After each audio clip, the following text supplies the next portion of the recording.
So joined now by Sanders from Kings Road Studios in Cardiff. Hi, Sanders. Hello, you Hello. okay? Yeah, good, thanks. Um, Again, congratulations on your recent addition to your household, which I'm guessing is making you rather tired. Oh, that new compressor. Oh That's the yeah, one. right, you mean Yeah, my yeah, daughter. yeah. Yeah, of course. And where is she now? By the way, is she She's in the lounge next door with mum. okay? Okay, Yeah. and you must have good soundproofing because I can't hear anything. So well She, done on that. I think she's just pretty happy at the moment. She's pretty. All right. The mornings are pretty good. You know, she has her little routine. She'll have a bath and then she'll have a bit of a play. So yeah, she's doing well. She's all right.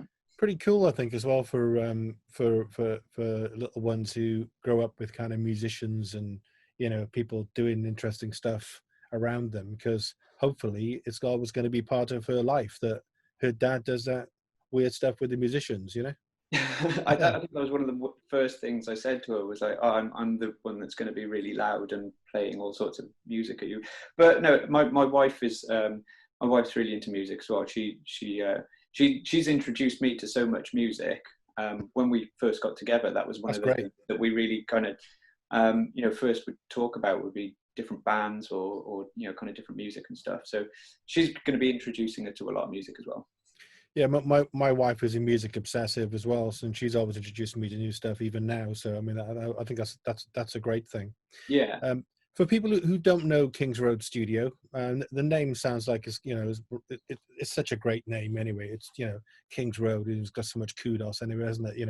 In terms of general perception. But for people who don't know Kings Road Studio, tell us a little bit about the studio and how you sort of put it together and the history of the place, I suppose. Well, I mean, just to mention the name there, I mean that's cool that you think that, but it was me just being lazy. It was because it's on King's Road, so I was like, Yeah, no, I know, studio. but that's great, isn't it? It was Yeah, just, it was just an obvious choice, really. yeah. So yeah, to give you a bit of an idea, so it's situated in Pontcanna, in King's Road Yard, Mm, which is a lovely little community. There's a brewery down there. There's a little coffee shop that roast everything themselves. There's a couple of eateries and a bakery. There's a whole bunch of art studios. So there's a proper little community down in the yard that I feel very much a part of. It's a really nice place to work, and all my clients that come through always comment on that. That's one of the things that people seem to really like about working out of the space is right outside the door. mm, There's all of this going on, yeah. and you're only a 15-minute walk from the centre of town. You can drive there in less than 5 minutes. Mm, It's fairly centrally located as well. So it's a nice place to work. yeah. So as far as the kind of, I guess, the history of the place goes, Mm. I I moved in 2008. What I what was it then? it's situated in old coach houses. Mm, The whole yard used to be kind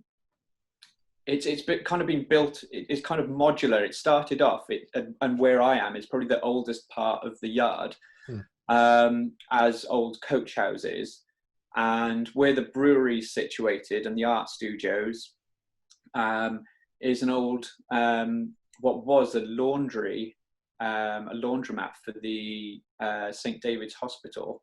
okay. So they would Mm, bring all the old yeah. kind of all the bedding and things and sheets and all the hospital equipment to Kings Mm, Road Yard, clean it all, and then trucks would drive it back to the hospital. There's still in one of the art studios, there's still like an old lift mechanism from where they would winch up all the oh old yeah. laundry Yeah. and hang it out across Mm, across the top of the yard to dry it in the sun. mm. It's pretty Of cool. course, it wasn't far from you at all, was it, St. David's? It's just literally just down the road. There used to be a place called Grimwade's, I think, years and years ago, which is an old Right. store. Was it kind of down that way somewhere? It's a Yeah. very. I've only been to your place once, but and I immediately found it very kind of cozy and very kind of in a really good way, evocative, kind of, like just felt like a creative space. Yeah, I like, Yeah. I like to have little homely things around. I mean, like you can probably see in the background here, I've got just things about. I'm not in the studio right now, No, but no. I brought a lot of just little knickknacks and stuff from home and dotted it Such, about the studio. such as what? Because I remember there were a couple of interesting things when I was down there. Mainly random bits of taxidermy, Right? artwork, and things Yeah. like that. Things seem to find their way into the studio. People will leave little trinkets and things, and I kind of like having stuff like that about it just to maybe inspire in some way or just spark some sort of conversation, just to have about at the studio, really. Tony's joining us, by It the looks way. like, yeah, I can see. He's coming in, but that's okay. Yeah, look, sort of, yeah, it's sort of think about musicians and musicianship, and being creative. Stuff which is tactile is kind of nice, something you just kind of pick up. Who knows? You might be able to whack it and might make a good noise.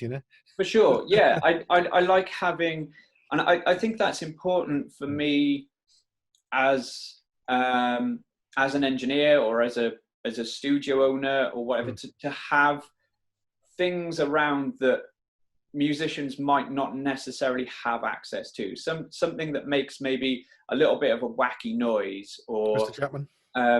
Hello, you okay there? Yeah. So very, really sorry about being late. It was that old update on a computer issue. Oh, that old chestnut.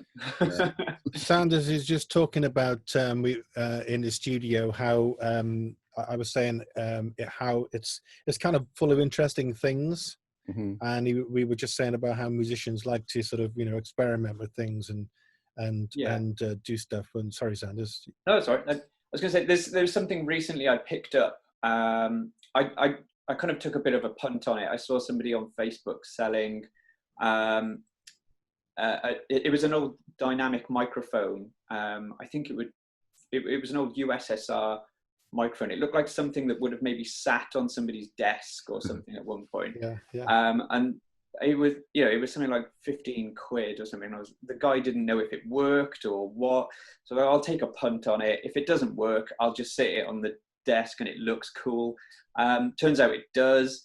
And it sounds exactly how I anticipated it to sound. Really crappy and like a sort of almost broken old telephone kind of sound. Wow. And it's the kind of sound that I've reached for after the fact a few times for maybe a little special effect. So I know I could have gotten that with some EQ trickery or whatever and some distortion. But as soon as you hand that to a musician and they hear that sound coming back in their headphones, then they perform in a completely different way. Yeah. I had a session a few weeks back, and I knew that for a certain section of a song that effect would sound quite cool. But rather than just throw a plug-in on it or whatever, I thought, let's try it out with this microphone. And straight away, they sung the part completely different. Yeah. They started putting this character on, and it meant that there was a much better performance, or a totally different performance from what we would have achieved if I just chucked an effect on later. That's what I was saying before, as Tony was coming in, about, and I don't know whether it's maybe this might be unfair. I mean, I've been a musician most of my life, so there's like there's an innate playfulness, stroke childlikeness of musicians, and to actually pick something up and, oh my God, this makes a noise and this is a weird thing. That suddenly takes you into that environment. And going back to what you said about using effects and creating that imagery as opposed to actually just being there, it's almost there's a bit of a weird analogy, but seeing as this is Keep Cardiff Live, and one of the things about Cardiff is Brains Beers. It's a little bit like the Brains pubs, where you, like, for example, the Vulcan, which is now moving to St. Fagans. Yeah. You got this. It's one way of interpreting it: ugly, mustard-coloured, smelly thing with wooden flooring and a knackered old jukebox. Yeah. Or you got this beautiful example of Cardiff's history. Yeah. Toss of a coin. But rather than what I think sometimes where breweries go wrong is, if you got something which is what it is, just go with that. Don't mock it up. Don't recreate it. Let the organic thing happen. And I suppose that's what you're talking about there with music, which I think is really really good thing, actually. Yeah, and like I said, those kind of things I feel more than anything just help inspire as well. It might, this thing, like I said, it sounds Yeah. really, to use this microphone as an example again, it sounds really crappy compared to something that you could spend thousands of pounds on, which is going to be perfect. But it's not what I want out of that. I want something to inspire. And yeah, like the Vulcan, sure as hell wasn't perfect, but it had character. In its way, it was. Yeah. Yeah.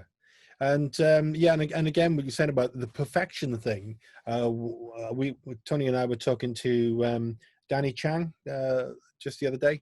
Okay. And he's got a studio in Carmarthenshire, and he was talking about it, and it comes up a lot about this idea of music these days becoming this kind of created perfection. So it's almost too perfect, and sometimes there's those nice little mistakes and those nice little kind of, routes you take, which is the magic, Sanders. Yeah, it's what makes it human.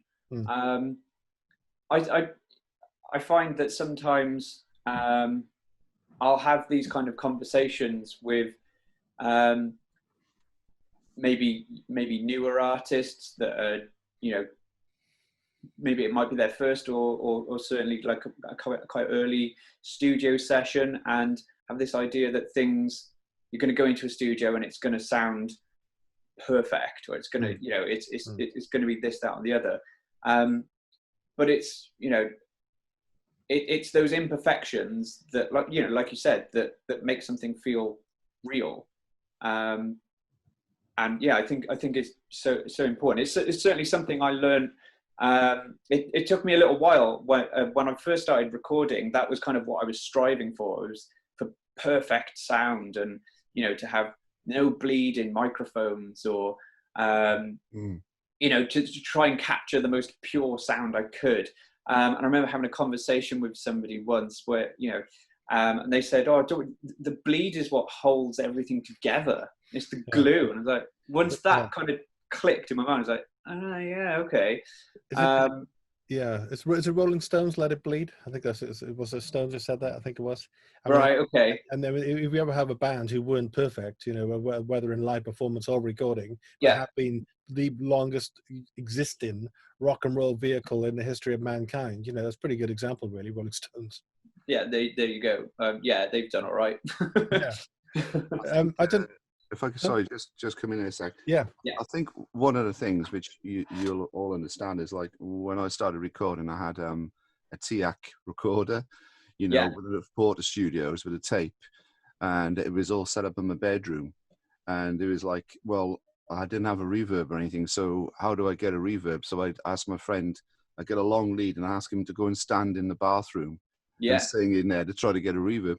And I think that's just an example of inventiveness and creativity.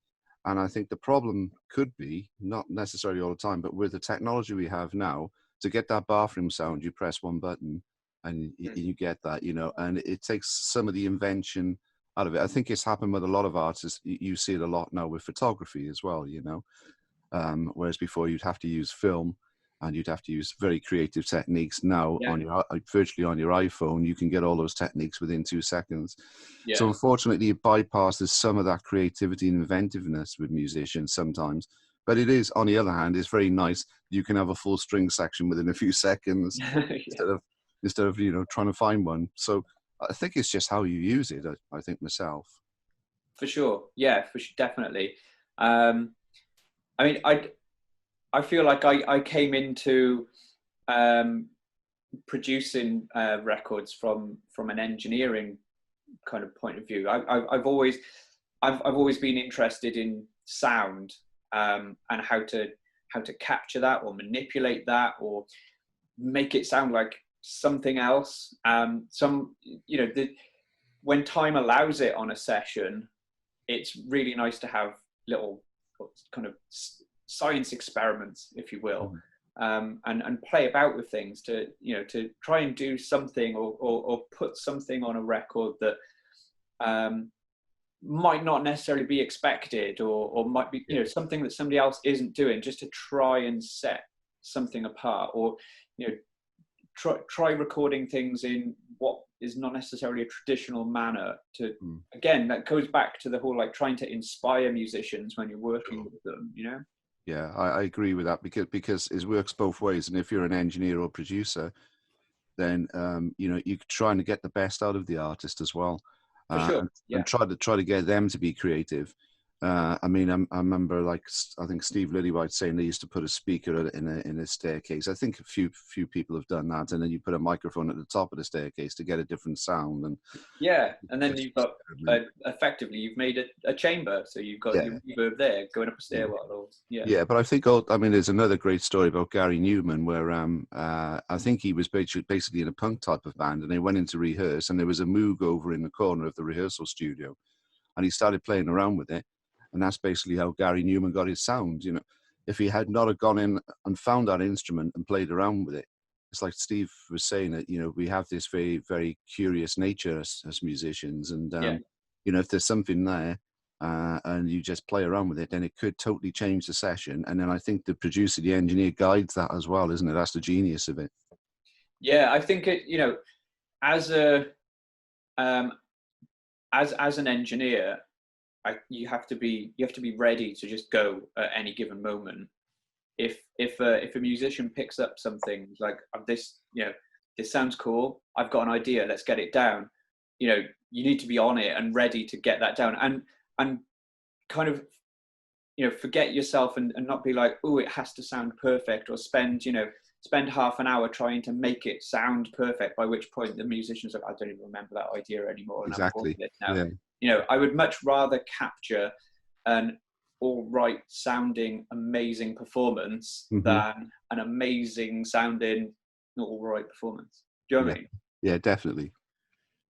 Sanders, what bands have you particularly, maybe it's an unfair question, and maybe you would have to think about this, and any bands you particularly enjoy working with, you've worked with maybe more than once, or is there an album you put together or something you've really been proud of you've done? I mean, to think of some that I've worked with of late,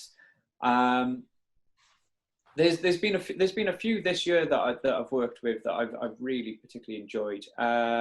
There's a band called Morning Arcade that have just signed to War and Peace. They've got a single coming out, I believe, on the 2nd of September. Which will be the first of a few that we recorded earlier in the year. They used to be called Resorius. They've had a bit of a lineup change and a bit of a shift in sound. So those guys have been great. Again, so we recorded a couple of years back when they were Resorius, and when they came back in. Through conversations with the band, we kind of discovered that we all had a bit of a love for synthwave.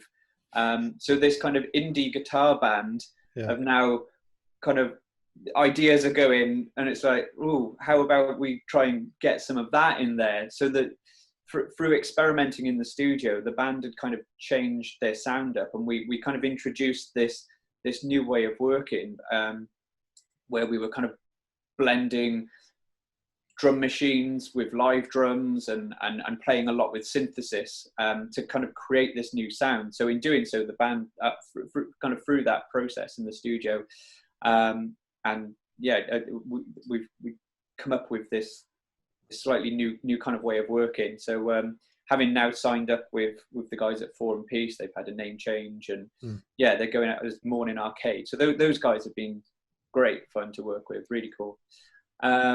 There's a really talented guy called Rogue Tactics, who I've been working with of late. He came in and did an EP, Mr. Dangerous EP, a while back with me, and he's just come back in and done another one which shows a completely different side to him. So his first record was full of kind of little tongue-in-cheek, kind of a lot of rapping on his stuff.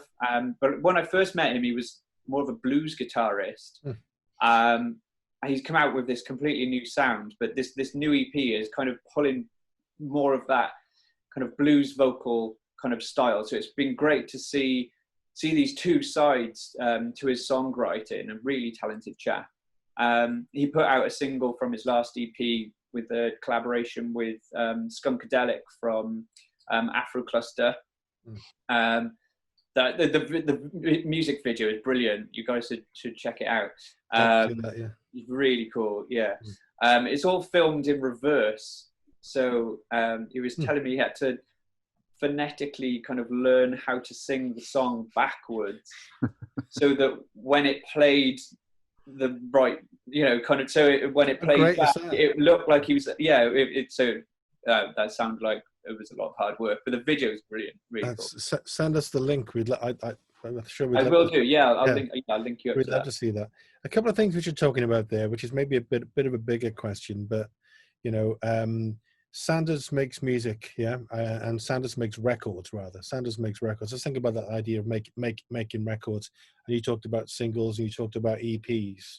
In this world that we live in now, and where we're at now, the kingdom of Spotify.com, wherever we live in, how do we keep that? How do we nourish and retain that kind of need and rationale to actually create, some form of what you could conceive as physical content? Is there still a place for it? As in physically? Yeah, I mean, if we're talking about, I know you're talking about records as in recordings, I suppose, but yeah, I mean, there's a big argument that kind of Spotify is kind of killing the music industry, and streaming and everything else. Is there still a platform for more organic stuff?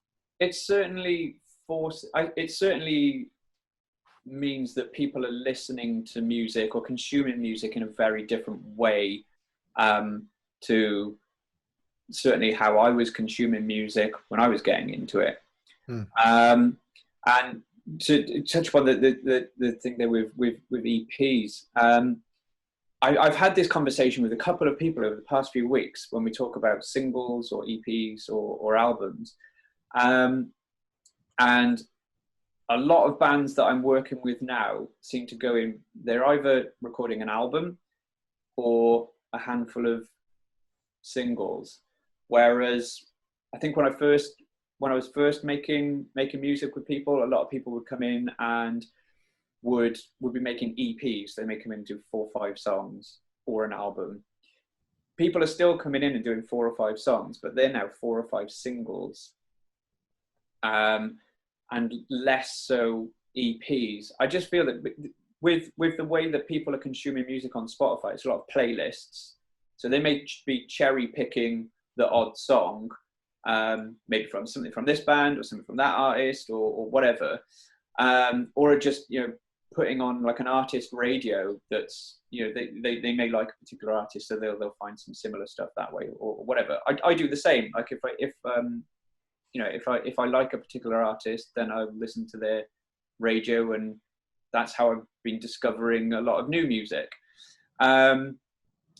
So I think what I'm getting at is I feel that I'm not so sure where the EP sits in this scenario anymore. No, not me. I certainly feel that an album is still very valid. Maybe that's just because I'm a musician myself, and an album really feels like a sense of achievement. It's a body of work, isn't it? Yeah. It certainly is. Yeah, exactly. It kind of says this pretty much encapsulates what I'm all about. You can say a lot more obviously with an album than you can with a single. Your single shows you may be able to show 2 or 3 things within a single, but over the course of an album, you've got all sorts there. So I kind of feel that unless an EP has some maybe kind of sort of concept or some sort of theme running through it, essentially, is that not just a collection of singles? And if you were to say, some bands will often ask this advice about releasing, and I kind of feel that with an EP, you're sort of putting all your eggs in one basket. You can release that and make a song and a dance about that with those 4 or 5 songs. But then how do you follow that up unless you've got another one exactly coming right out? Whereas an album, you may have a couple of singles off of that in run up to the release of the album. Then you can make a song and a dance about those, have some music videos, make a song and a dance about the album coming out, then follow that up with another single off of it a little later. You know, you've kind of got, you're getting, I feel like you're getting more out of it. Yes. In that respect. Whereas, you know, if you were to put out an EP of 4 or 5 songs, if you put out a single or 2 from it, it's kind of like, I feel like there's less worth in that then. That's just my opinion. Yeah. I know Tony wanted to ask you a couple of more technical questions. Cool. Yeah, I mean, firstly, if I just like to add on to that, it's kind of weird how it's happened. I suppose it is like Spotify and people like that, where you have this greatest hits and you just pick out the best ones. But like, you know, you wouldn't go to a book and say, I'm going to read chapter 3, 5, and 9 and leave the others behind, you know, because then you lose the whole context of what people are on about. So that's just what I wanted to add into that. Yeah. Perhaps there'll be a backlash someday, and people will actually focus more on albums than just it. I'd like to think, I mean, I certainly do this. Like I said, I'll sometimes look through artist radios to, you know, listen to it, to find some new music.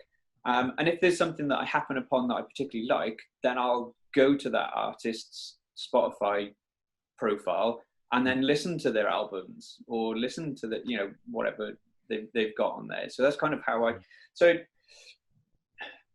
like Spotify is a bit of a blessing and a curse. It's, you know, on the one hand, it's aside from the fact that it's just rinsing artists of any money whatsoever, we'll just park that one. You know, people aren't sitting down and listening to an album top to bottom like we were. But then on the other hand, it opens doors for you to be able to find new music. Exactly. If you can be asked to go out there and do that, you know. But I make it my living to do that. So you know. I think you would have just gone into a record store and you would have just flicked through a load of albums, and you might have said to the guy behind the counter or girl behind the counter might have just said, hey, check out that album, it's amazing, or whatever. Whereas that's what Spotify has replaced, isn't it? Yeah, I totally used to, you know, I used to do that when I was buying, you know, buying records in shops. I'd go into a shop and it may be that I see it's on a particular label and I might not know that record, but like, oh, this label put out loads of great stuff and I'll take a punt on it just because it's on that. Or it might be produced by somebody that's produced a whole bunch of stuff that I know I like. So I'm like, well, I'll probably like this then. You know, I'll be honest, I've even gone into record stores back when we used to have them, and picked up something because I like the look of the cover. Well done. Do you know what I mean? Exactly what you should be doing. Yeah. I've done that as well. Yeah. And I think the other, you walk into a music shop sometimes and they're playing something. Yeah, sure. Yeah, it's a bit embarrassing. It's a bit embarrassing. Oh, yeah, cool, wicked. Yeah, I'll buy it. You got to get over that, getting past the guy or girl behind the counter who knows everything about music going, oh, you haven't heard this, have you? Oh, yeah, well, yeah. I'm jesting, they're not like that. But, you know, I think it was a human contact thing as well. And then you get a conversation and more than likely they would say, well, if you like this, why don't you try this? For sure. Which is clever how Spotify have done that, you know, that you listen to somebody who says, well, if you like this, you may like this. But it's taken that great experience of, say, for instance, going into Spillers on a Saturday morning to buy your latest single or album. You know, it's taken that away. But sorry, I went off on a little bit of a tangent there. But one of the things I was going to ask you is, in technology terms, you hear an awful lot in the past with engineers and producers saying the desk sounds great. You know, like you know, to get a little bit technical, you know, the actual heart of studios used to be the desk, the SSL desk or whatever you had there. Do you think that, you know, now in the digital age, do you think that sort of thing now there's room for that, or that needs to still be continued? You know, do you crave to actually get your hands on stuff rather than the digital stuff? I know you've touched on this, but I think also the other point I was going to make is things like Logic and Pro Tools have a certain sound. And it ends up with a lot of music having a certain sound. So how would you go about having your own independent sort of sound, your own sort of identity? Well, first off, I think it depends on the kind of music that you're making. Yeah. some, you know, I'd say that some music benefits totally from hardware, from going through again, going back to that whole give a crappy toy microphone to somebody and they'll perform different. The same thing if the musician's hearing something back that sounds awesome before it hits tape or Pro Tools or whatever you want to call it, then it's going to inspire them to perform. So I've spent a lot of my time and money kind of investing in equipment, in hardware to get that sound right at source. I very much believe in the you know, in the way of recording that if it sounds right going in, jobs are good and there's no fixing it later. I'd rather spend time in the room with the musicians, making sure that things are properly, you know, drums are properly tuned, and are, you know, the right instruments are being selected for the job, the right amplifier, or you know, the right combination of microphone and preamp, so that when it comes to mixing, my life's a hell of a lot easier as well. I can just pull up the faders and go, that pretty much sounds like a record. You know, I'm not a big fan of trying to like make something sound like how I imagined it after the fact, unless it's something crazy and like something that you couldn't actually physically make. Then yeah, fair enough. So, you know, physical things like consoles and you know, your choice of instrument and microphone and technique are the heart of capturing your sound. What you do with it afterwards, then, you know, there's the world of technology just increases what we can do with it. So I think, you know, there's certainly room for both. And there's some incredible software out there nowadays that you can do some amazing stuff with. I'm a massive fan of the Soundtoys suite of plugins. Those guys seem to be doing something different from a lot of, you know, there's a lot of emulations of such and such compressor or whatever, or a Pultec EQ and blah blah, and it's a bit like Yawn, there's loads of them, whatever. Whereas these guys are the things they're making, yes, they may be inspired by kind of old tech, but they're doing something very different with them. And I always feel that when I pull up some sort of Soundtoys plugin, that it's going to inspire me as a mixer to then, you know, kind of make something with the music that I'm putting through it. So sorry, I think I might have gone off on a bit of a tangent, but I feel there's room for both, and I think it's important as a mixer, as a producer, or as an engineer to wrap your head around both worlds, both digital and analog, have an understanding of both of them, so that you can use them to your advantage. Yeah, totally. I mean, it's just one other thing I was going to ask you is, as Steve mentioned, we interviewed Danny Chang, who's kind of around about our age. He's been around a long time, and one of the things was very interesting that he said he records it. It's like basically an old barn, but he basically records anything without any whatever instrument he's recording. He doesn't put any compression on anything. Okay. And then he just basically works from there. He's trying to get as natural a sound as possible. And the reason I mention that is because we were talking about Spotify and other things, because I don't want to get too technical with people, but a lot of stuff is compressed, like radio in particular, when you listen to it, and it takes a lot of those frequencies out.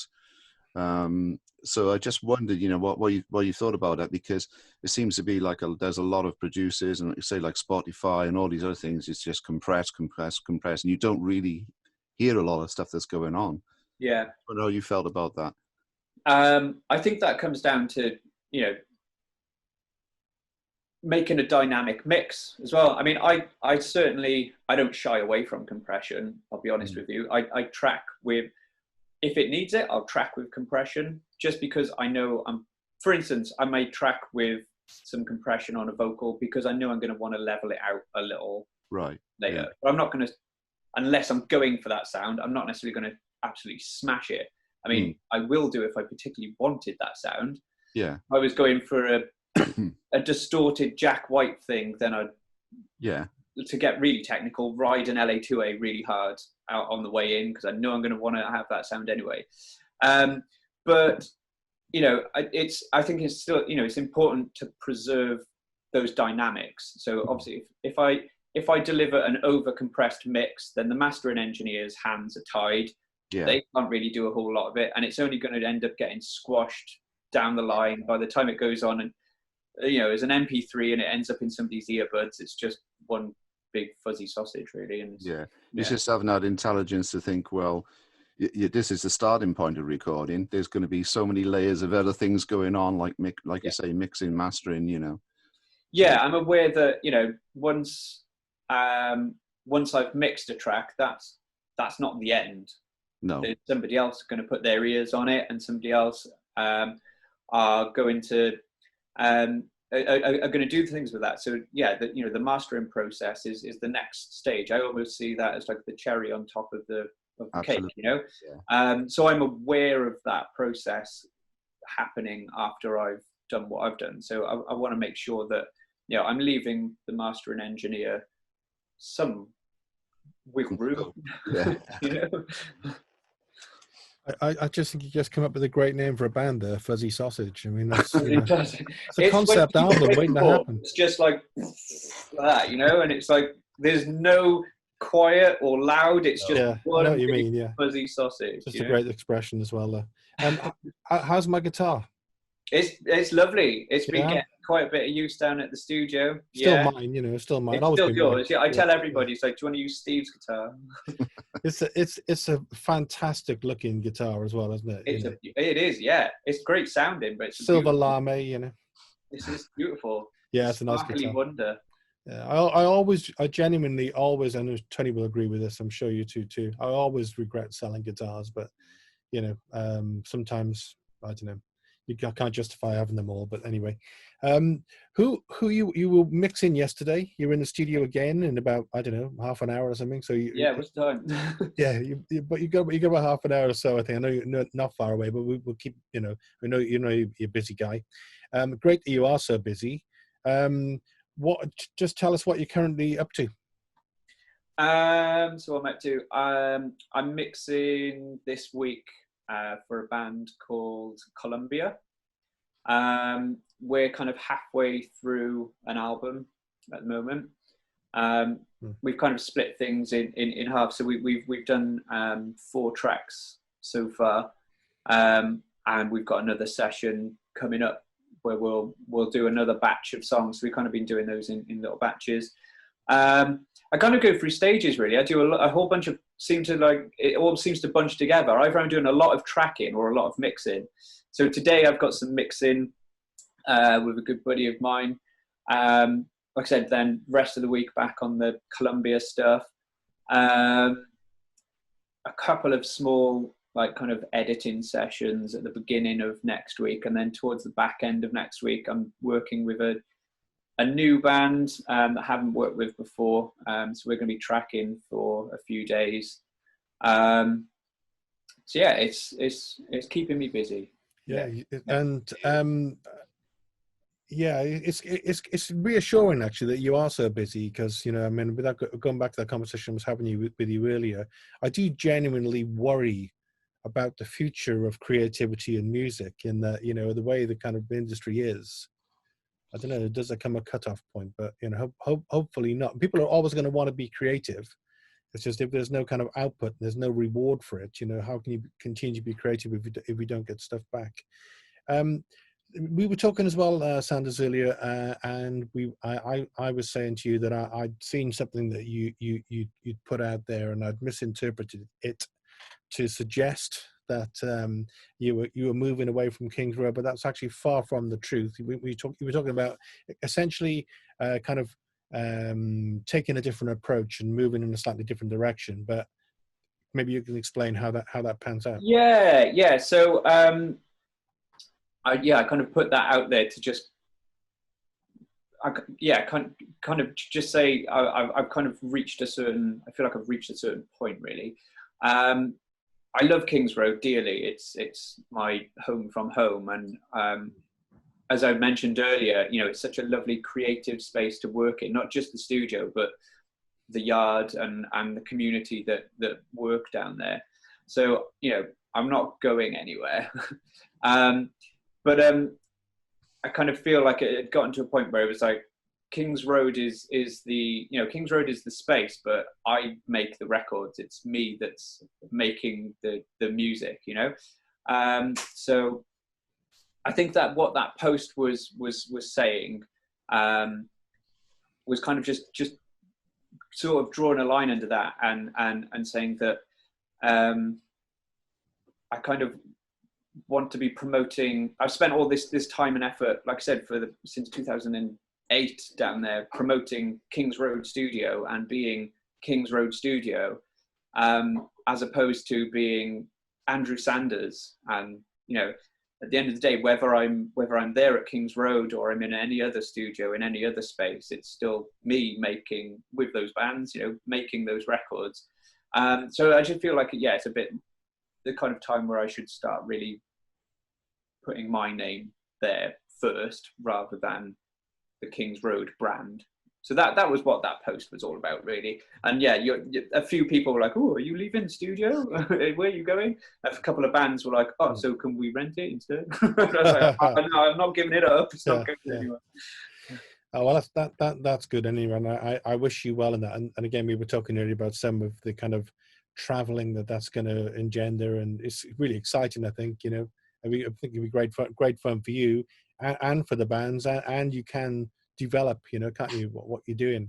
Yeah, it's been nice that I've a few bands that I've worked with for a good while, a handful of times. We're now looking at maybe going out to some other spaces, looking at residential options and going away for a while. Just so that they're having a different experience, but still having some familiarity and still having that collaborative working experience that we've had together, but just in a different environment.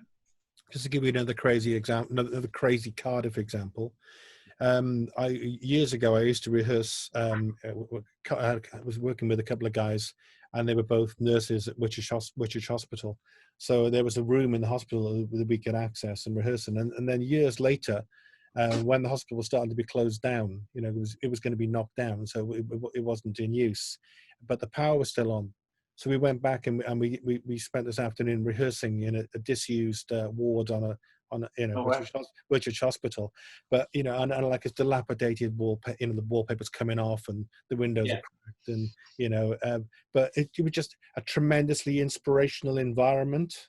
I bet. I bet. Space, like you said, with that microphone, by walking into that kind of space, who knows what you'll come across. Yeah, exactly. I think it's important to again go back to that whole thing of having a space that inspires.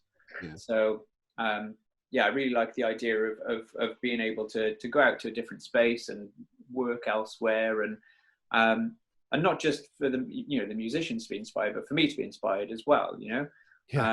Works both ways. Yeah, exactly. Yeah, exactly. Yeah. To be inspired by your environment or equipment or whatever it is.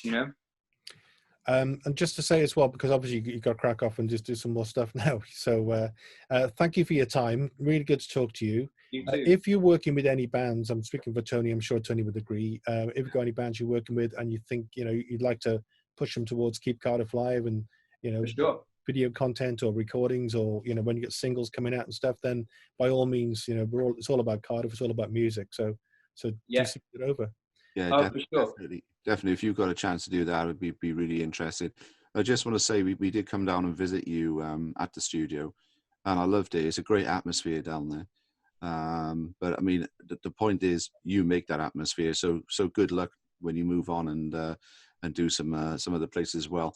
I mean, and a great example of that is David Bowie when he went to Berlin. Totally different studio, totally different sound. So I think I know where you're coming from, and just all the best with that in the future. As well. It's an amazing space there. I actually I went there. I went to visited that studio on my honeymoon. My wife very kindly allowed me that one one trip. It's such an amazing space. Such a incredible space. Exactly. So no, by all means, I feel like Cardiff is. I really do feel like Cardiff punches way above its weight as far as music's concerned, and I that definitely has helped me kind of stay afloat and keep being able to do what I do and work with musicians, work with different musicians, new musicians all the time. I really do feel like there's a lot going on for such a relatively small city. Cardiff has such a rich music scene, and such a varied music scene as well. It's not that you hear of some cities that like, oh yeah, that's where the insert genre here bands or artists are from. But I feel like Cardiff has all sorts going on. I don't feel like Cardiff is it's the rock city or it's the folk city or it's the drum and it's all of those. It's very hard to label it, isn't it? Really. Yeah, and I think that's great. That's just awesome. Brilliant. So on that note, which is a very positive one, Sanders, thank you very much. No problem. Thanks, guys. Thanks. Thanks a lot. Cheers. See you soon, hopefully. Cheers. Cheers.